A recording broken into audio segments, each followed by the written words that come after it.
সব কিছু যখন শেষ হয়ে যায়, মানুষ তখন কী করে জানেন? কেউ হাল ছেড়ে দেয়, কেউ অভিযোগ করে, আর কেউ কেউ শুধু একটা কথাই বলে, আস্তাগফিরুল্লাহ। কিন্তু তারপর কি হয়? আজকের গল্পটা তোমার জীবনও বদলে দিতে পারে। আসসালামু আলাইকুম। আজ আমি তোমাদের একটা বাস্তব গল্প শোনাব, যেখানে একজন মানুষের শেষ ভরসা ছিল শুধু ইস্তেগফার। তারপর যা হলো সে নিজেও কল্পনা করেনি।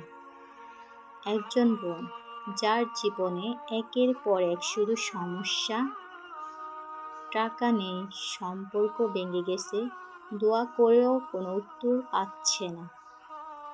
সে ক্লান্ত, ভেঙে পড়েছে। একদিন রাতে সে শুধু বলল, হে আল্লাহ, আমার আর কিচ্ছু নেই, আমি শুধু আপনার কাছে ক্ষমা চাই। তারপর থেকে সে প্রতিদিন আস্তাগফিরুল্লাহ পড়তে শুরু করলো। কিন্তু প্রথম 2-3 দিন কিছুই হলো না। তবুও সে হাল ছাড়েনি। কয়েকদিন পর সে লক্ষ্য করলো তার ভিতরের অস্থিরতা কমে যাচ্ছে, আগের মতো হতাশ লাগছে না। সমস্যা তখনও আছে, কিন্তু তার মন বদলাতে শুরু করেছে। ধীরে ধীরে একটা ছোট কাজের সুযোগ এলো, সম্পর্ক ঠিক হতে শুরু করলো।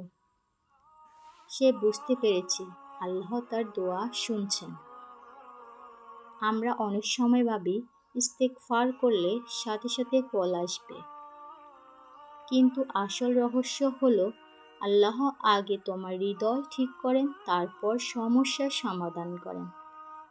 তাই যদি আজ তুমি ভেঙে পড়ো, মনে রেখো তোমার শেষ ভরসা হারাইও না। শুধু বলো আস্তাগফিরুল্লাহ। প্রিয় বোন, আপনাদের জীবনে যদি কোনো সমস্যা আসে, তাহলে ভেঙে না পড়ে আস্তাগফিরুল্লাহর আমলটি টানা 1 মাস করে যান। দেখবেন আপনার জীবনে যত বড় সমস্যা থাকুক না কেন, আল্লাহ তাআলা অবশ্যই আপনার সমস্যা সহজ করে দিবেন। এরকম আরও ভিডিও পেতে লাইক করে দিবেন।